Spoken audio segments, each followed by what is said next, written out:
We hear me okay? I'd like to call to order the Planning Commission meeting for Thursday, May 5th. First item I have are introductions for our new staff and new commissioner. So, who would like to go first?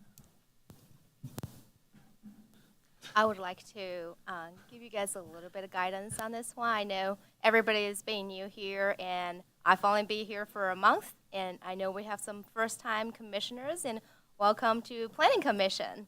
And I'm saying welcome to myself as well. And I just want to let you guys know how to pronounce my name and how to pronounce each other's name. That's the purpose of this, and maybe give a little background of what our career is like and what are we seeking for Planning Commission and what does Planning Commission really do here. And then at the end of this meeting, we will talk a little bit about other topics, particularly regarding to training opportunities and topics you would like staff to provide more information on. So I'll go first, if you guys don't mind. My name is Shu Wood, sound like a pair of shoes. If you're never sure how to pronounce my first name, you can also call me Miss Wood. Or you can call me Zhu, Zhu, whatever you like. I heard all kinds of varieties before, so don't mind to ask me what your name is. And then I came from Kansas City, Missouri. I worked there as a lead planner for 3 or 4 years, and before that, I worked for a public sector at St. Joseph, and before that, I was a student in the planning world and studied urban planning at KU. And yes, I am a Jayhawker. And if you want to know more, yeah, I know. If you want to know more about me, I'm always open to discuss planning-related topics with you. And I'll pass down to Megan. Megan is still somewhat new. She's been here for about a year. I know you guys have seen her, and she went through some sort of changes. And there we go. Yeah, I'm the one who sends y'all your happy emails. I'm Megan. I am the development specialist with the Community Development Department. And so you'll see me run around, turn on the YouTube, sending emails, taking minutes. Yeah, let me know if you ever have any questions. Okay, should we do, I guess, the Planning Commission introductions, so everybody knows everybody? We'll start over at Lindsay. I'm Lindsay Mcgrone. I am a resident of Northgate Village. I've lived in Northtown since 2018. I have lived in the North Kansas City area since 1981, and I graduated from North Kansas City High School. I am excited to be on the Planning Commission because I love North Kansas City, and I am excited about the master plan and a lot of the really great things that we have going on in the city, and I'm looking forward to being a part of all of that for a long time. Thank you. I'm Sarah Shekels, and I'm a resident of Ward 3. I've lived in North Kansas City since 2014. I joined Planning Commission because I wanted to be more involved with what was happening in the city, and this felt like a good fit. I like to stay up to date on new development and have a little bit of influence there. So I'm looking forward to new staff and new plans. I'm Brian DeLong, and I'm here because the city ordinances say I have to be. Thank you. Thanks, Brian. Yeah. Byron Spencer. I'm current chair of Planning Commission. I've been on the Planning Commission since my second term, so about 5 years. I moved to North Kansas City in 2010. I was here working here in the city for long before that for Cerner, so I work with.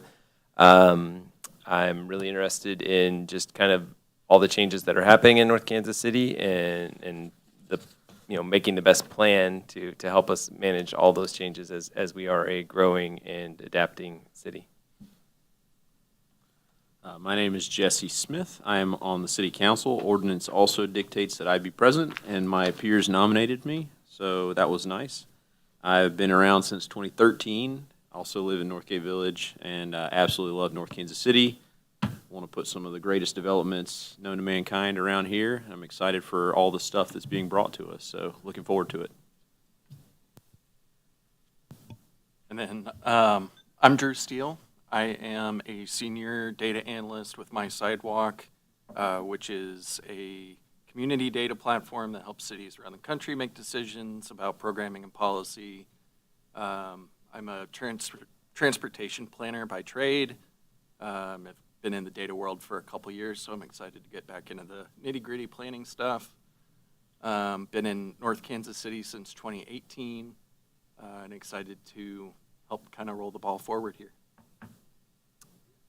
Perfect. Looks like we covered everyone that's here today.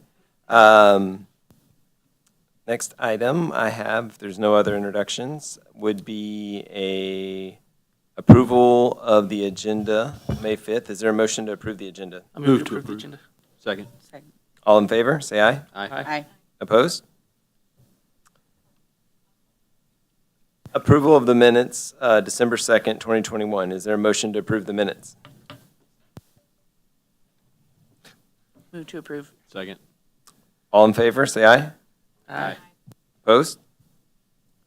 Okay, next topic, comments from the public. Are there any comments from the public tonight?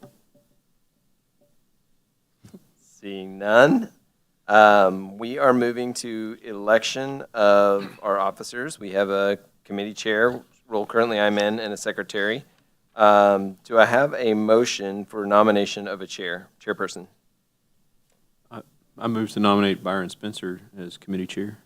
Second. All in favor? Aye. Aye. Opposed? Okay.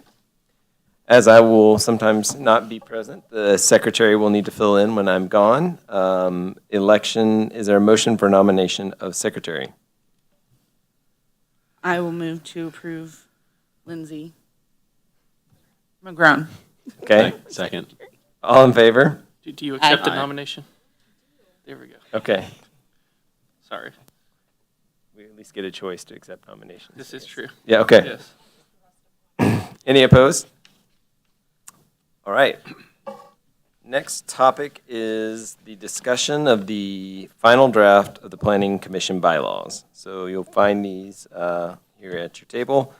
We're going to have the staff review process of bylaws creation and see if anyone has any questions for staff about the bylaws.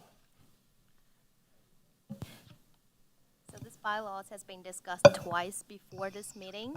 And I know my predecessor, Sarah, has been encountering a lot of questions you guys had before, but with our new commissioners on board, I assume you guys might have some questions. And so we're open to answering questions. Mr. Smith. So I don't think we have them in front of us. They were digitally sent over, but I did have one question about the absences piece. So it mentions how an unapproved absence would be handled, but it says if you don't give 24 hours notice, it's an unapproved absence. But then it goes on to say no more than 3 absences in 12 months. So is it supposed to say 3 unapproved absences, or is that what it should be, or is it just 3 period in a 12-month period? I think Mayor DeLong has a similar question. You want to just ask it? I don't know. Mine's the total. Mine's an opposite. Mine's more talking about removing that whole section. I don't believe there's any statutory authority given to the Planning Commission to remove a commissioner. Right. So, to my understanding, this bylaw has not been reviewed by our lawyer yet, and we would like our lawyer or city council or counselor to review this before we officially adopt it. So today I would suggest you to consider just raise your question, and if I know the answer, I can deliver it to you. If I don't, I would expect to give the answer to you at the next meeting, and of course have our lawyer review this as well. So in other words, I don't recommend you to approve it today, but we'll probably continue it to the next meeting. So along that line, I would like to see some sort of mechanism to hold people accountable for showing up to meetings. And if they have an excused absence, that's great. Like, no problem there.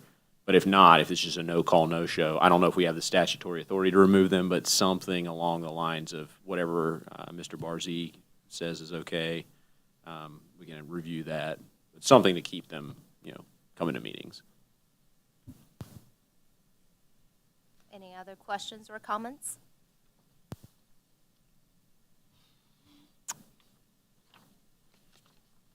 Don't see any.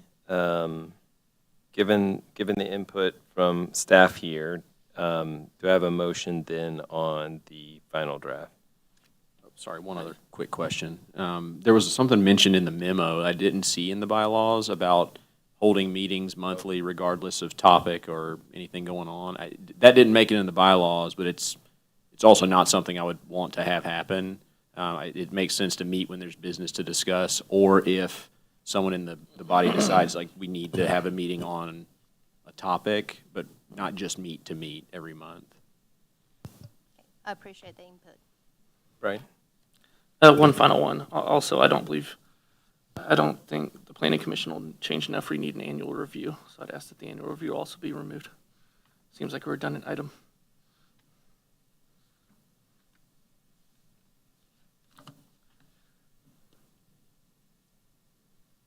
Any other inputs for the bylaws or any questions?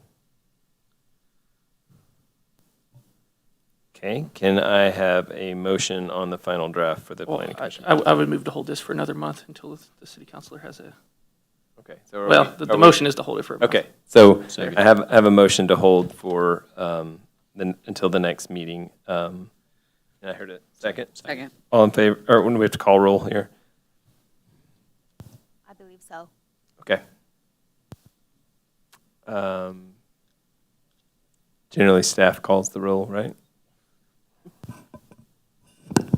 Commissioner Roberts? Oh. Commissioner Steele? Aye. Councilmember Smith? Yes. Commissioner Spencer? Yes. Mayor DeLong? Yes. Commissioner Shekels? Yes. Commissioner McGrone? Yes. Motion carries. Okay, item number 9, zoning text amendment. We have item PC 2022-05-1. Any questions for the staff?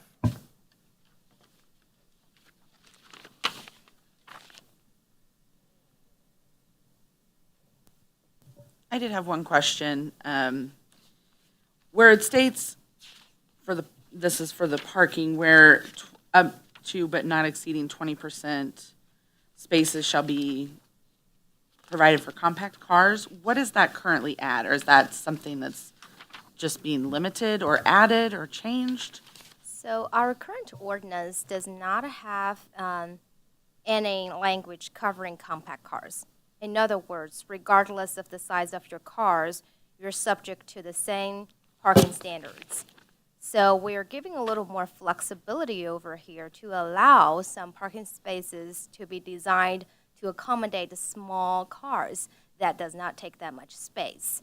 And this goes through an administrative process, and up to 20% of all the provided parking spaces that can be dedicated to the design for small cars. Is the goal of that to achieve less needed parking or more parking spaces, or what do we hope to achieve by having that designation?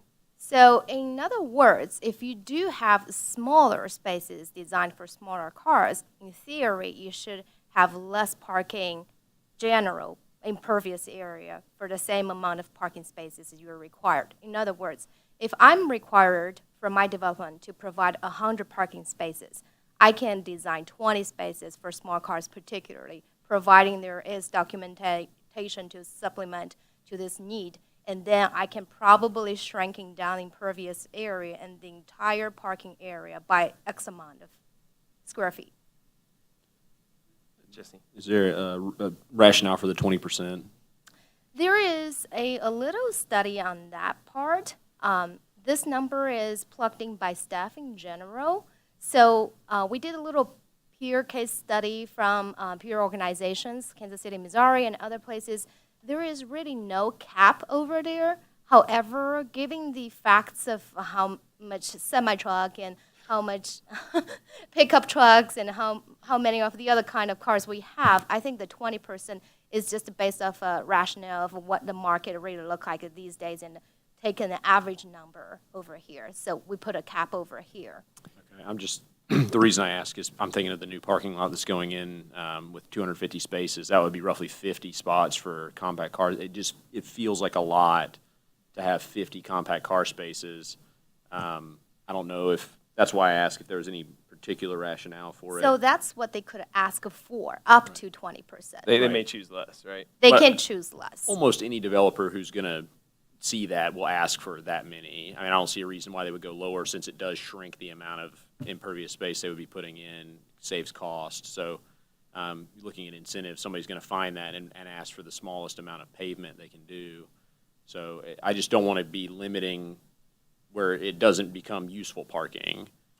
Yeah, I understand the rationale. It's a good idea. I just don't know, maybe there are other thoughts on that. So the process is, if a developer come and say, let's say they have 100 spaces and they want to use 20 spaces to be small car parking, it's subject to staff approval.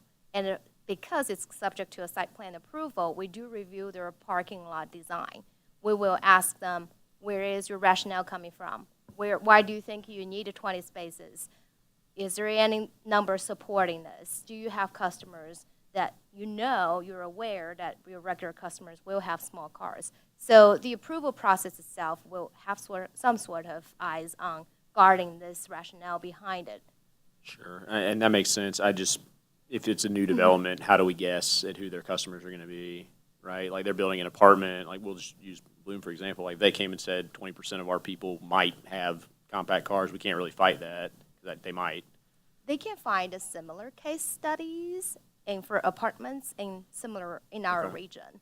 That's fair. We would ask for some sort of best practice and case studies to support this document. Okay. I mean, I'm in favor of the idea to help reduce unnecessarily large parking lots. And it might be in the fine print here, and I just didn't pick it up. Are those then labeled as compact? Is there some special way? Can motorcycles park there? Like what? I guess it's just a guidance, right? There's no way to enforce compact parking. The spot, if you don't fit in it, you're probably not going to park there, I guess.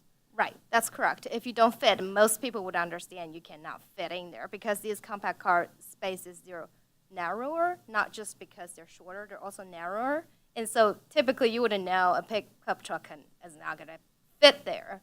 And also, on the other hand, we do consider required to put up signage or some sort of, dedicated marks over there.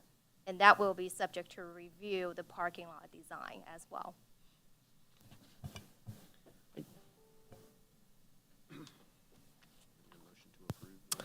Any other questions for staff? Can you just clarify the definition of small car here? Are we talking a Corolla? Are we talking a smart car? What are kind of the limits Right. of that? So there are different identifications and different terms and people use to call these cars. Some places they call those, and in their ordinances in different cities, they call them small cars. Some of those municipalities call them compact cars. So generally, those are the cars typically does not look like a regular sedan over here, and they are usually hatchbacked. So in other words, you don't have a trunk at the back, and it does not take that extra space over there. And they are usually 7.5 feet by 15 feet for the parking space design. So there are new models coming out. There are different technologies over there now. There are super compact cars there still, and there are regular compact cars. And there's never really a very clear definition over there. We're looking more of the dimension of the cars. Does that make sense? It does, thank you, yeah. No other questions? I think we have a public comments. I now open the public hearing on PC 2022-05-1. Anyone wishes to speak, please approach the microphone. Seeing none, is there a motion to close the public hearing? Move to close. Second. All in favor, say aye. Aye. Opposed? Is there a motion on PC 2022-05-1? I move to recommend approval of the proposed amendments as presented by staff. Second. Second. We're going to call the roll. Commissioner Steele? Councilmember Smith, Yep. Commissioner Spencer, Yes. Mayor DeLong, Yes. Commissioner Steckles, Yes. Commissioner McGrone. Yes. Motion carries. Okay, our next item is PC 2022-05-2, the Bloom Site Review, and we will start with staff report. So this project in front of you, you might already heard some of it. It did go through some city council session regarding to their financial requests, regarding to the initial idea and RFQ, RFP over there. It has been for a while over here talking about this project, but finally I think we're getting really close to the site plan over here. And this is just a site plan review process, and typically, for those who are not familiar with our zoning code, typically site plan reviews are subject to staff approval. However, the director, which is me in this case, do have the authority to decide whether or not it needs to go to a planning commission. And the reason I bring this case forward to the planning commission first is because there is substantial change to the site plan from whatever was planned before. Their initial plan was not impacted by the stormwater running issue and the right-of-way that Burlington cycle track is encroaching. And so due to all these hardships, the customer, the developer, designed this site a little differently. They break down the building, and they proposed a triangle-shaped building B to the very north point of this site. And the other townhomes, those row homes you see, they do encroach Buchanan Street in this case. So the street view over here on Buchanan Street is somewhat critical at this point. We want to make sure you have a set of eyes on what is being proposed, what the streetscape look like, what's the impact over here, and also we're very proud this is a beautiful product, and we're very proud to bring it in front of you and to make sure you guys understand what is coming up for this last piece of Northgate, since we do have a few Northgate commissioners over here as well. So for that point, I'm going to leave the rest to our developer and our builder over here. I believe they're here today if you have any question regarding to the design and details, particularly for this project. So after this meeting, they are also scheduled to go to the TIF, excuse me. After this meeting, they're also scheduled to go to a TIF commission meeting because our original Northgate TIF plan requires an architectural design review, and we're in the process of reviewing it, but they're generally in compliance.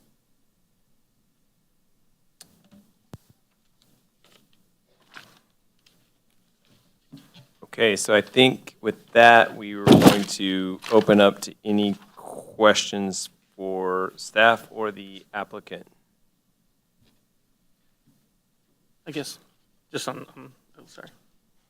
Brian, yes. Thank you. Sorry, I wasn't. You've seen these recommendations and conditions and don't see any problems?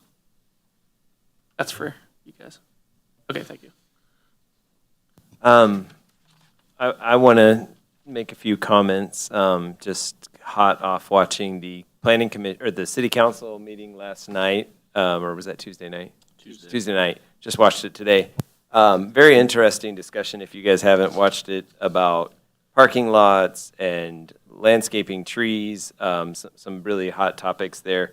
So I was really pleased when I looked at the plan here to see that you guys are actually going above the required number of trees. It looks like it's going to be a really well thought out plan, with understanding that not only is it an entrance to Northgate Village, it's kind of one of the main entrances into the city. If you're coming down, North Oak, which a lot of people do who stay off the highways, that's kind of the first thing you see when you see North Kansas City. Now that the fountain's technically not ours, right? That's the city, so the Kansas City most. But I think it's going to be a really impactful, presence of what do they think when they come into the city. So I was pleased to see that. One of the topics that was discussed in the city council was just doing our best to reduce the heat islands, which I think the extra trees will help with that. I I do have one question because I was trying really hard to read and this might be for you, Shu. It's when we look at the definitions of those trees, I was just trying to find like what size those are going. There's like a large tree specification on the parking and different sizes. Is it say in here what size of the trees are being put in? 2.5 caliper. 2.5 caliper, 2.5 inch You caliper. got that down? That's what we designate as large tree. My only concern, so I've spent some time thinking about all the developments that I've approved and walked by the last 8 years, and the ones that I've approved on the Planning Commission. The one concern I have is that even a large tree, a 2.5 inch caliper tree, has a really hard time making it here, and a lot of them, 50% of them probably bite the dust of the places I walk by that we've put in.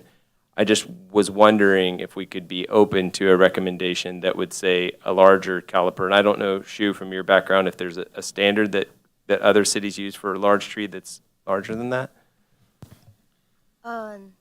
As far as I know, for our region, 2.5 feet caliper is pretty typical. Okay. And normally these are, you can see, typically when they come with a landscape plan, and there is a definition, there is a name you can never pronounce. Sure. And for Species. those species, and then they do have a size, and you're correct, the size is a full-grown tree size. So ideally, they'll reach that size, theoretically. In reality, do they ever reach to the size? It is not just an effort for planting. It is an effort for maintaining. It is also more of seeing what God plans on doing this year. How much water is it dumping? How much snow is dumping? So what is important over here, I think, is to focus on the species. So we know what we're expecting and focusing on the maintenance part. And I can tell you, typically go through a planning practice. What we do hold up to these maintenances whenever there will be a continuous permitting process for whatever reason, and we make sure that we check with the developer and with the management team on this property if they're still in compliance. In other words, if you have a street tree died, if you have an interior landscape area you're not maintaining well and we're aware of it, we want you to bring it to compliance. And this is would a be my main- continuous effort. Yeah, that would be my main point, is that I see a lot of them go in, and then later on, if they die, they're not replaced. So that would be something that we would want to follow up on, I think. Absolutely. Jesse? And to the maintenance point, one of the benefits, feature, bug benefit, whatever you want to call it, of this development is because the Opportunity Zone, you guys are going to hang on to it for 10 years at least. So, and you're going to retain ownership of a portion fully. You guys are going to stick around and maintain it, which I think, and there will be no shortage of water as we've learned. So the water will be coming down, hitting all those trees straight off North Oak. So I've got good confidence in these guys. And aside from that, just having been able to sit through the presentations we've done with the city council, like, I am stoked about this development. I'm really, really excited. You put a great product together. So thank you. Couple questions. If everything's approved, what's your expected break ground date? So we're looking at, make sure I get the dates right. August, September, I think is the timeline. Okay. So it depends on time, a lot of different factors with construction right now. So we're hoping to break ground this year. And then overall design, I think, there is a residential component, I think, on the second floor for most of the plan, from what I've read. How many total units residential? I believe there are 31 residential units. Okay. That's the total. And are those owner or are they rental? Do you know? It's a blend. So Okay. Building B is is the original name for the north building. Yep. Okay. The triangle-shaped one. Those are flats, so those are apartments. There are VMU townhomes throughout the center of the site, and those are each intended to be for sale eventually. They're designed as a for-sale product that has 2 units within them. And the loft is the residential unit, and then the commercial unit. Okay. That's great. I think, we've had a few comments in the past about, well, why are we going all apartments? Why aren't there some more homeowners that are going to be here? So I think that kind of partially solves some of that. So I think it's a good overall design to kind of address needs for housing, hopefully some good retail. That's what residents are mainly concerned about is, are we going to be, I know retail's a tough spot right now, but that's going to be exciting, I think, for the city. Any other questions for the applicant while he's up? Yeah, Drew. Is a little bit difficult to tell on the rendering. Is the proposed access to the site the existing access to the parcel to the south, the new IHOP, or is that a new entrance? Current one, there's two existing curb cuts. One's technically off our property that we have an access easement through the IHOP property, and on the west side, that's an existing, that they have an access through the current property. So the only new access points on the northeast corner. Excellent, thank you. And then a question for staff. The number of parking spaces, is that consistent with our expectations given the square footage of the buildings? Yes, it is. And we typically review it against the number of units they're proposing and the square footage that for commercial uses. Thank you. Any other questions for staff or the applicant? Is there a motion on case 2022-05-2? Move we approve the site plan for Bloom with conditions stated in this report. Second. All in favor, say aye. Aye. Any opposed? Okay. Our next item are comments from the staff. I don't have any comments. You guys did a great job. This is my very first planning commission meeting, and it's short and sweet. I would just say move on. What was your average run time in Kansas City on a planning commission meeting? You don't want to know that. It goes from when the first light starts and it goes to dark. It's No, that's exaggerated. When I watch, it's not far from it. Next would be comments from commissioners.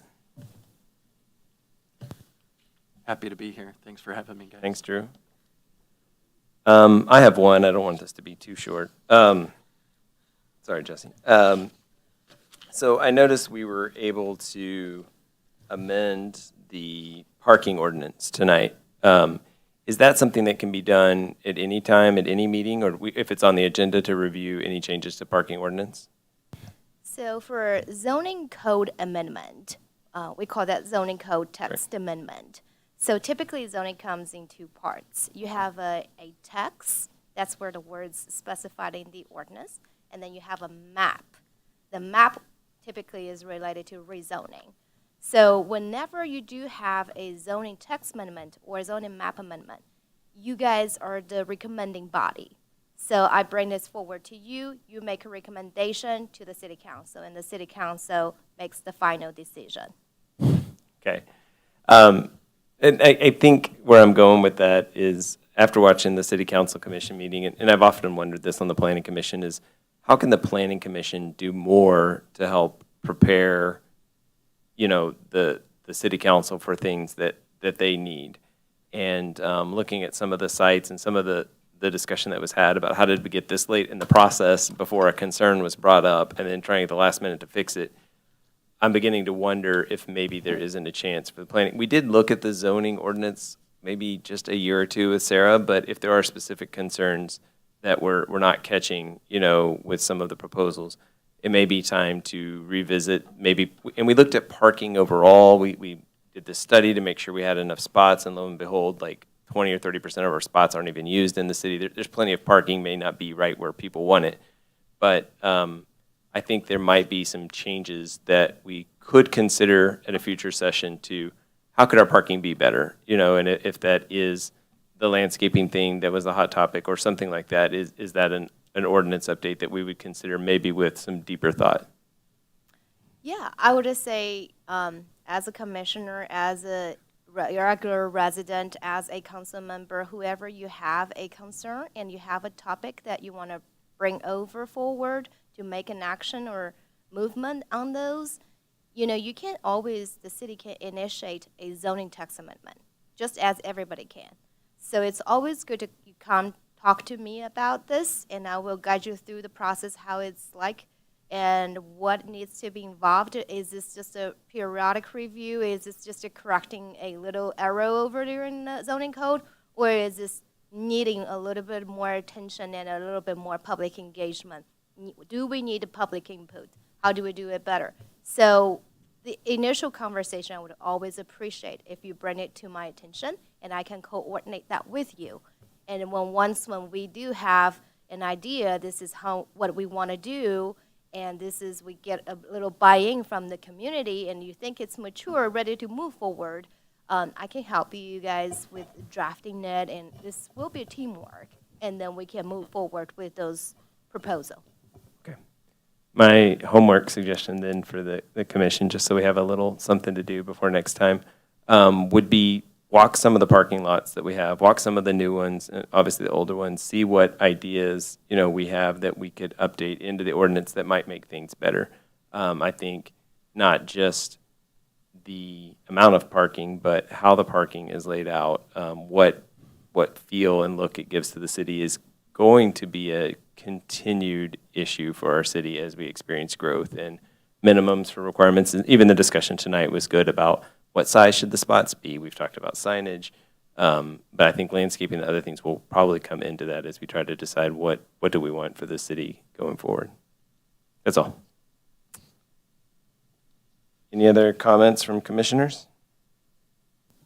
I just want to say welcome to North Kansas City, and we're happy to have you. Thank you, Sarah. Welcome aboard. Do I have a motion to adjourn? Move to adjourn. Second. All in favor? Aye. Opposed? No. Always one.